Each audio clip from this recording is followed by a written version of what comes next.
Welcome to Work Life by Design. I'm your host, Mel Marsden. As a passionate entrepreneur with a desire to create places where people and business thrive, I hope to inspire you to find your place at work and in life so you can live a life by design.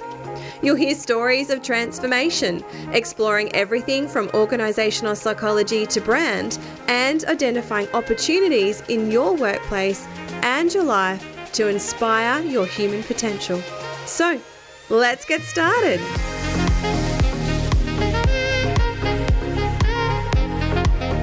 Hello and welcome back to another episode of Work Life by Design. Now today I have a bit of a treat in store for you because I have invited my friend and my work colleague, Dr Meg Hooper, to come and join us to have a little bit of a chat about what we are seeing in the world of work at the moment. So Meg and I do quite a bit of work together where we're supporting organisations in navigating what the changing world of work looks like for them, for their employees, both physically and psychologically in our workplace environments. So Meg and I have had many conversations about the range of topics that we're going to cover today, and we thought it would be a really good opportunity to start to share some of that with you so that you can begin to understand where the opportunities may lay in your organisation. So Meg is not a stranger to the show. She joined me back here in episode 44 when we started to talk about can we design work in a choose your own adventure style. And so this conversation is kind of starting to expand on that a little bit, and we talk about some of the work that we've done together. We talk about how change management can start to support a shift in mindset with organizations and where you should start that journey. We talk about hybrid working and what opportunities organizations have to start to implement and navigate their way through this. We verge on energy management and both the scientific and the woo-woo that sits behind how we can actually manage our own energy at work, what some of the impacts are, and how we can be influenced by cognitive load and vitality and vibrancy at work. And then that's actually starting to lead into the Great Resignation and our opportunity to really start to redesign work on our own terms.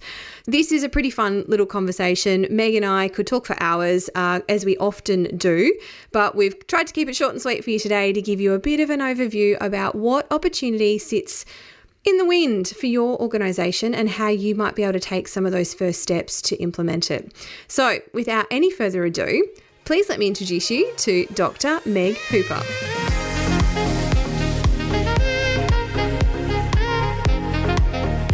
So welcome, Meg. Hello. The highlight of my week to speak to you, Mel. Awesome.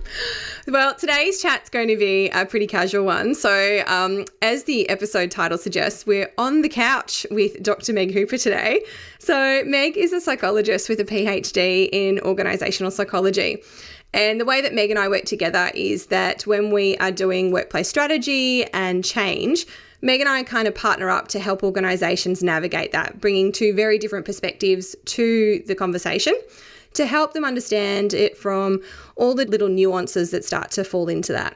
So to give you a bit of an example, Meg and I recently facilitated a workshop together, and the premise of this workshop was to help this organisation start to navigate the process of change. We're going through some pretty interesting times with many organisations around hybrid work and trying to understand what that looks like.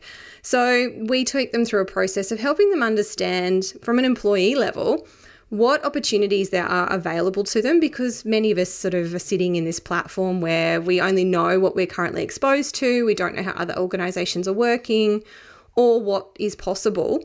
And so we take them through this process. But what was really interesting from the one that we did recently, Meg and I tag team a little bit in this, and Meg came back and asked them some questions. And I'd like you to share that, Meg, and just sort of explain how that process actually sort of transitioned their thinking. After you had talked them through the possibilities of what their workplace might look like and how they might strategize around their workplace, I asked them how they felt walking into the room.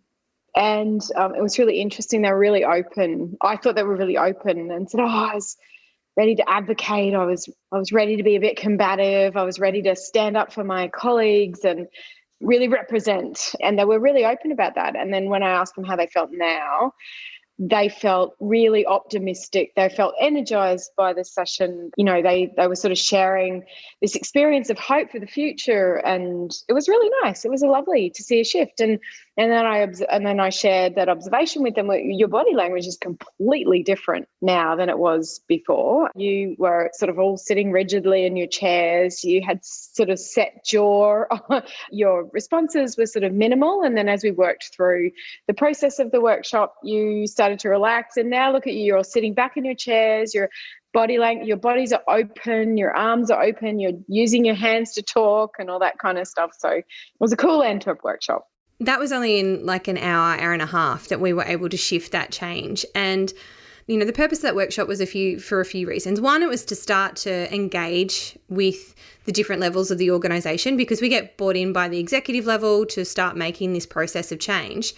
But by engaging at that more employee level, we can start to build those change champions. We can start to get people on board because, as you said, they're coming in quite combative. They're not sure what's going on. They're confused. They might be a bit scared. But by sort of transitioning them through that and explaining to them the process and then showing them the opportunity and what the future state could be, we were able to shift their mindsets pretty quickly, I think, in an hour and a half. Yet, you know, this process of change is probably going to take 12 to 18 months to really transition and implement. So it's really exciting to see what one little short section of time can do compared to what we can actually then achieve over that longer period of time. Yeah, for me, that speaks to the power of empathy and an approach that we sort of expect. If you don't know what's going on, then of course you're going to be a bit apprehensive and at worst combative and argumentative. And I've done my fair share of workshops where people have come in with beyond combative. I mean, I think that was a reasonably mild combative response compared to some of the workshops that I facilitated where you are trying to shift a mindset. I feel like it doesn't always happen as nicely as that, but what it does demonstrate is the power of empathy and the power of visibility and trust. And so there's a guy called Ed Shine. He's the grandfather of organisational change, and he would be well into his 90s now and still publishing. And he talks about this notion of humble inquiry and approaching other people with humility. And I think that really, you know, it's demonstrated to me over and over again, not just from a theoretical point of view, but from a practical point of view. It works. If you ask questions you genuinely don't know the answer to, you place a value on the experiences and the commentary of others, you are negating any sort of status differences between yourself and other people, and you're able to generate an experience of trust. And he argues in one of his books, which is called, I think it is called it's actually the Humble Inquiry book. He refers to this notion of the most basic foundation of trust is acknowledgement. The human experience of trust is just to be acknowledged. That's the very first thing we need. And I feel like that's what I aspire to, and I know that you do too, that the very least, if we come out of it with the technical stuff that we need to build workplace strategy and to build change strategy off the back of that, then that's awesome. But ultimately, the bigger purpose of those workshops is to that basic human acknowledgement, being heard, and having someone that responds to you with humility and empathy, I think. And you're right, it is, because the other thing that we're trying to get out of those workshops is an understanding of where they're at. Because, you know, a lot of the time when we're coming in and we're running these workshops, it is because we're about to take them through some sort of very significant physical and emotional change in their workplace environment. A lot of people have an attachment to their desks, and predominantly the work we're doing at the moment is taking them into desk sharing models. So, you know, on the couple of projects that we've done together, that has been our role, is to shift people's understandings of their ownership over particular pieces of real estate, and therefore their shift in identity that comes with that.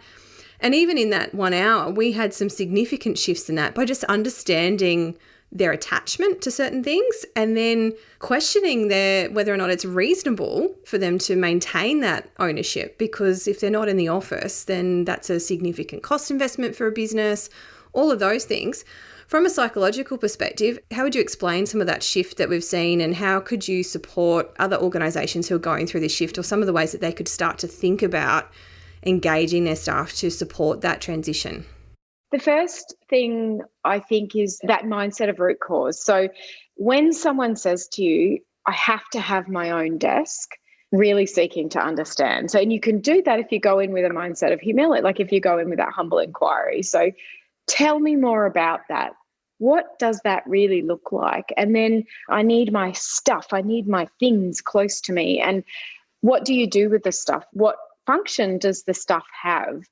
And just by that process of sort of uncovering the function of stuff, which is a technical term, obviously, that you can uncover their attachment to it. You can uncover what role it's playing for them. Like, that is gold information. That's valuable information, because once we start to understand that, we can work with that. We've got the root cause there.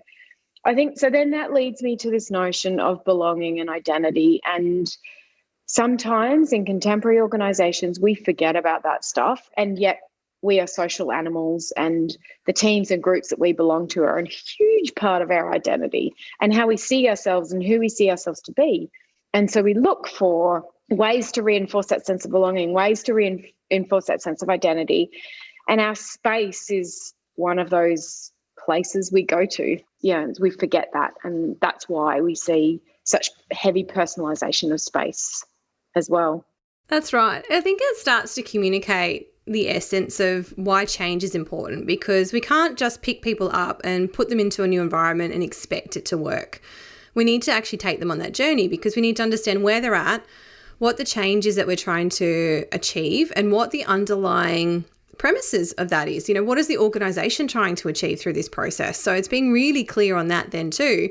And then finding a way to be able to communicate that back to the wider business that makes sense to them, and then reorientate them into this new space, which is why we need all of these steps in it. And so hence the reason you and I work so closely together, because, there's one part of it that's actually coming up with what does the physical change need to be, but then it's taking people on that emotional journey and retraining them and reorientating them into that space so that they can form new habits, understand new patterns of working, understand new work rhythms as well, because that's a big part. And that kind of brings me to that next point around hybrid working. Many of the organisations that we're working with are engaging in hybrid working now, because we can work from home, we can work in the office, we can work in a third space. But we've then got this underlying desire and need to maintain culture and build social capital and really foster that creation of community within our workplaces. But we're challenged by that in different ways, because many organisations haven't been set up to support these types of practices, because we've operated on a sense of presenteeism to build those things, as opposed to being very deliberate and conscious about the creation of culture. So our hybrid working models now are kind of starting to fill these gaps, and we're having to explore new management styles and new working rhythms. And I think that's where you and I are working a lot with organisations to try and help them understand what that looks like, what teams need to be in on what days, and what activities are they going to be doing, and how do we actually then curate that sense of belonging and that sense of community in organisations. So do you want to just share how you're seeing that and what your view on that is? What I love about the work that you and I do together is that we are absolutely on the same page about space and place has a purpose, and we're effectively helping leaders redefine the purpose of that space. They might not realise that that's what we're doing, but we're then the extension of that is, why would I bother coming to work? Why would I bother commuting? Why would I bother paying for public transport? Why would I bother if the experience when I get there is actually either no different or no better than my experience at home or in a library or in a cafe or wherever I happen to be? And from my perspective, there are so many advantages for a team to be together when they can, but it has to be an experience that is generative. And by that, I mean it adds to the experience of the team. It emphasizes the belonging and identity within that team. It reinforces cohesion.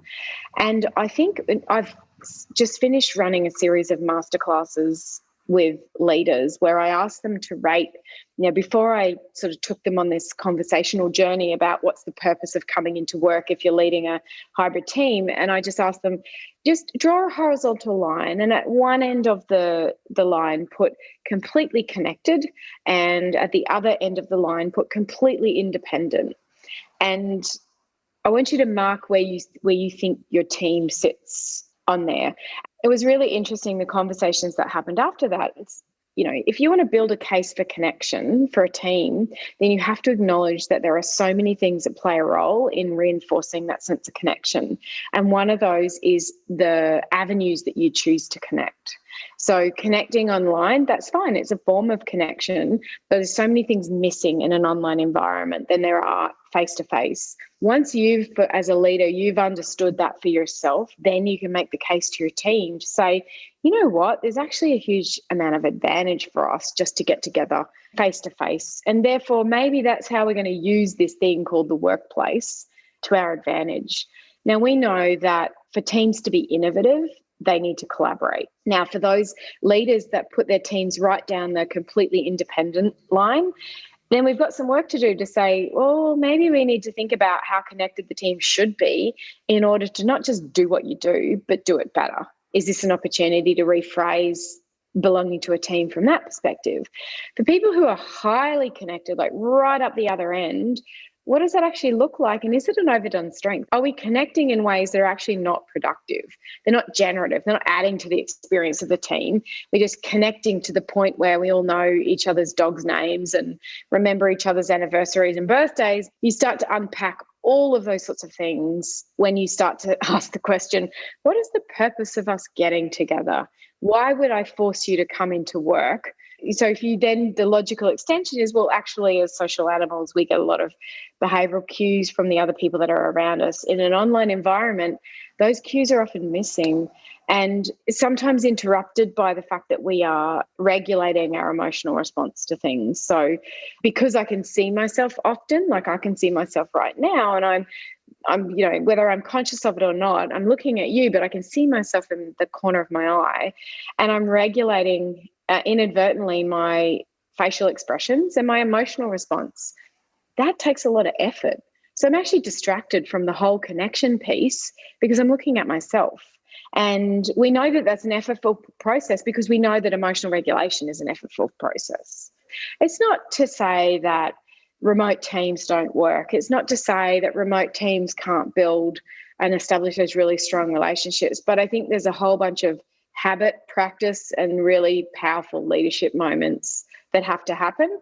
And if you're not used to it, or that's just not working, then the office is still a really great space for these cool things to happen. And it's a lot of skill that goes into that. And like you said, there's effort being expended. It's just about choosing how we expend that effort. Is it effort in commuting, or is it effort in trying to build deeper connections and relationships over digital technology? Because that in itself, like you said, it's pretty hard.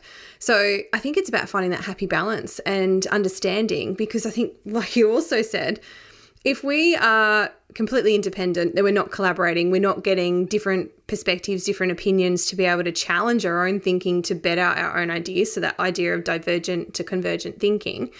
And conversely, if we're just sitting around chatting all day, we're actually never actually executing on anything. We're never getting anything done. So, and this is where I find the work that I'm doing with these clients is just understanding what is the type and task that I need to be doing, and when do I need to be collaborating, and when do I need to be independent, so that I can actually then effectively get my job done. And that's going to be very different depending on your department, your role, even the week, because you're going to have different projects that may be requiring different levels of attention. So I think there's a lot more complexity in managing our workforces that we haven't previously had to consider, because we just said come to work Monday to Friday, 9 to 5 and do your job. Whereas now we've got all of this flexibility, we have to be far more conscious. Yeah, absolutely. Never before have we collectively experienced such change on a global scale.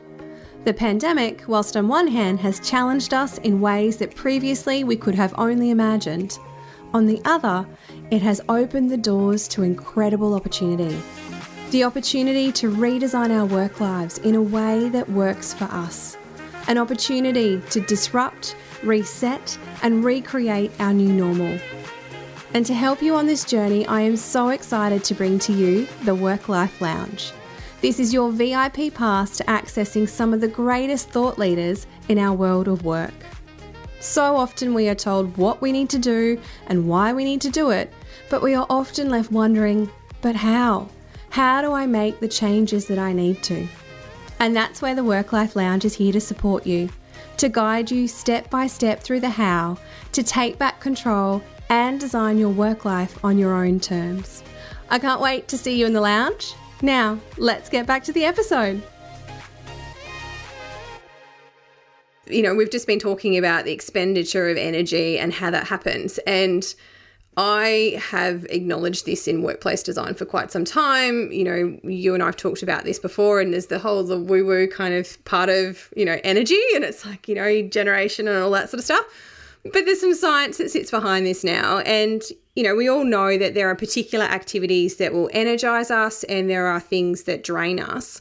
And often people aren't conscious of these things because we haven't taken the time to analyze why we feel tired at the end of the day, or, you know, why we feel really hyped up. And the thing that I realized over time for myself is that shifting gears between tasks, so going from something that's very strategic down to something that's very, you know, detail orientated, and shifting through those gears can be very draining. So time blocking of tasks can start to help with that. But also then being conscious of, you know, what work I find meaningful and fulfilling can help enhance my experience of work and make me feel much more energized. Whereas if I'm having to do, you know, the boring things that come with business, like invoicing and all that other stuff, and that business administration, I find that really draining, and you probably put that off because it's exhausting. How does that play into, you know, the day-to-day of employees and workplaces and the type of, I suppose, even discretionary effort that we put in to the work that we do? Effort is the nature of work, and particularly contemporary work, where there is just generally less physical labour, and the labour or the effort is mental labour, cognitive labour. And there are some jobs that have higher cognitive load, cognitive effort, than there are others, and that's just the way of things. We know, though, under change conditions, we introduce things like uncertainty, we can introduce things like ambiguity. We increase the effort because of the environment that we've created, because we are monitoring that environment. And monitoring is a form of cognitive effort. And so we also monitor our own response to things as well, because we, you know, organisations have etiquettes. So there's only so much emotional expression I'm allowed to share. And so that I'm constraining my expression of that emotion, and that's a form of regulation or self-control, and that in and of itself is effort. We're naturally in an effortful environment anyway. What we know, though, is that effort can be depleting or that effort can be energizing. And it just really depends on, as you said before, it depends on so many things. There's two elements to that. One is there's a theory called self-determination theory, which is really a theory of motivation. In this field, people tend to lump energy and motivation together. So if I'm feeling energized, then it's this what they refer to as this biopsychological state where I experience vigor and vitality. And what that looks like is I'm more likely to put effort into something. So that's where I come back to that effort conversation. And so cognitive effort, it might be effortful, but I'm actually feeling energized by the effort or the work. We know from self-determination theory that there are certain environments that lead to that state of vigor and vitality, more likely to lead to that than there are others. And there are environments that absolutely deplete that sense of vigor and vitality, and we're less willing to put additional or discretionary effort in because it drains us of this thing called energy. There's a couple of things. So this self-determination theory really talks about the characteristics of work. And there's three elements that they argue are more likely to lead to the experience of motivation and the experience of energy. And that is the level of autonomy that I have in the role. It could be, even at a very low level, making decisions on how I do my work, or how I follow a process. I might have points of variation in that process where I'm making the decision. Or it could be I have true autonomy to choose the path that gets taken from X to Y. And that's another level of autonomy. But roles that have autonomy are more likely to lead to that experience of vitality and energy. Roles that have a sense of mastery. So I want to be good at I want to feel good at something. I want to feel like I've got skills and those skills are being used or deployed in a way that achieves something. So mastery and achievement often go hand in hand. And then the third component of self-determination theory is connection. Those are the three pillars: how much autonomy we have, how much choice and agency we have over our decision making, how we deploy our strengths and our skills, and that sense of mastery we get from that, and our levels of connection. The way I interpret it is not just connection to other people, but connection to the purpose and meaning of the work that we're doing. You can start to see that actually effort isn't a straightforward linear kind of thing where I put effort in and I get tired. It's actually, effort could be actually energizing. And that's where I think that's that link back to individual purpose and connection to organisational purpose and finding that alignment. And, you might have a really strong sense of personal purpose and the organisation may have a very strong sense of what their purpose is, but they might not just connect, and therefore you're not feeling energised by actually contributing to that purpose and, maybe a better organisation for you to be part of. And I think there's another thing that I've noticed and been hearing a little bit about. We've all been through some pretty tumultuous times over the last 2 years. There's been a lot of pressure for different layers of the organisation and different individuals at different levels. But there's this concept of compassion fatigue now as well that's hitting this management level. And so, again, it's this another layer of energy management in a way. And it's, from what I understand from the compassion fatigue, it's the fact that, we've got all of this pressure coming from the external forces into our organisation. Our managers and our leaders are having to bear the brunt of that in order to protect the employee level so that they're not being exposed or having to deal with that level of conflict or difficulty or external pressure.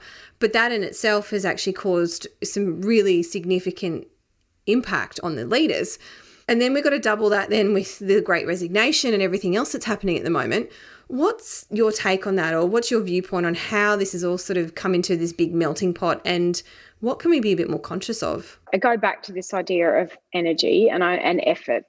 And I think when we are under pressure, when we are under stress, we are using more effort because we either have a deadline, or we're using more effort because we're regulating ourselves to achieve something or to monitor the environment around us. The challenge with stress and pressure, particularly chronic stress and pressure, where we don't feel like we're achieving something. So stress is actually really important for motivation, and the experience of stress can be positive and also can be negative, as we know. But under stress and pressure, when we don't have that sense of autonomy, we don't have that sense of mastery, and we don't have that sense of connection, then it's an extreme kind of effort. And I think our brain makes shortcuts, and we know that because there's research that shows that under pressure, people are more likely to take cognitive shortcuts like stereotypes and biases and things like that. And our brain is sort of attracted to this black and white thinking because it's easy. There's no effort in black and white. You just choose a side. One of those black and white thinking sort of experiences is that zero-sum thinking. So that's if someone's winning, then I'm losing, or if I'm winning, someone else is losing. And it's just, if there's no grey there, and then I think it's almost in the grey, that's where the empathy is. Because that's what empathy is, right? You're empathizing with a situation you don't personally experience or unnecessarily understand, but it's just a basic human empathy that, well, actually maybe things are more complex than they seem, or it's, maybe that person isn't responsible for this scenario. Maybe the context is really important, and all of those things are wrapped up in that expression of empathy, but they're effortful. Empathy is effortful because we can't think win-lose, zero-sum. We have to be able to think in grey. So as a leader, what do I do? Well, I have to acknowledge that when someone is resisting change, is it really resistance? Is resistance even a thing, or is it just that there's a lot of effort and they haven't got anything left to start thinking in grey, to start thinking in possibility? Yeah, the bucket's empty. And do you think that's what's contributing to some of the concept of the Great Resignation? People are just exhausted, tired, burnt out, and, we've had the opportunity to rethink our experience of work, and we are choosing a different avenue? Actually, what's interesting is I've been asking this question for a little while now. So it's pseudoscientific. I ask teams that I go into and say, what percentage of your waking hours, so those hours where you are not in bed, where you are up and about, what percentage of those waking hours do you spend at work? Either thinking about work, driving to work, driving home from work, at work. What percentage of your waking hours would that be? And you get this range between 60 and 90%. And you think, if up to 90% of your waking hours is devoted to work, why wouldn't you want that to be an enriching experience? And I just feel potentially that people are being given an opportunity to ask themselves that question. It's like, who am I? What the hell am I doing? And who do I want to be? What's the life that I want? What is the life that I want? A lot of the stuff that you've been doing as part of Mel Marsden in terms of encouraging people to think about designing their life and the life they want, that's all a part of it. It's like, oh, maybe I could think about it in terms of waking hours. Maybe I could think about it in terms of what's the experience of work, but bigger than that, what's my experience of life that I want? Because it isn't what we just had for the last 2 years or so. My view on it is that the pandemic was that circuit breaker. It was that point in time that kind of shook us all up and went, we don't have to keep doing things the way that we've always been doing them. We don't have to work our asses off like we always have. There is other options. There are other alternatives, and work is not the be all and end all. And even myself, I know that that's kind of what I would have said, but I think my view's very different now, and hence the reason I probably challenge everyone else to think about it a little bit differently as well. So yeah. And I mean, even those of us that love our work, I can actually hand on heart say I love my work. I love what we do. And I know you feel the same, which is why it's a safe space here, Mel. I'm telling you that I love my work, and not everybody feels that way. And I am completely okay with that. I actually firmly believe that everyone does deserve to love their work though, and deserves to be allowed to think about, what does work mean for me? Thank you so much for your insight, because I think there's so much potential in the situation that we have right now to think about it from so many different angles, and hence the reason you and I kind of collectively go into organisations and work this through with them, because there is so much possibility from a physical environment and an employee experience of work, and what that then looks like from a workflow practice perspective as well. And, organisations do have an incredible opportunity right now to really start to redefine that, recreate that, so that they can have really engaged employees and potentially start to, circumnavigate some of this great resignation by the way that they approach their workplaces. So thanks for joining me. Appreciate it. Thanks for having me. Thank you for joining me for Work Life by Design. If you enjoyed this episode, I'd love you to rate, review, or subscribe, or all three, in iTunes, and share it with your friends so we can continue to build this community. I would love to hear from you, so if you have any thoughts, questions, or suggestions, you can connect with me on Instagram at Melma, or send me an email at melissa@melissamarsden.com.au. I hope this episode has given you a few sparks of inspiration so that you can design a work life you love.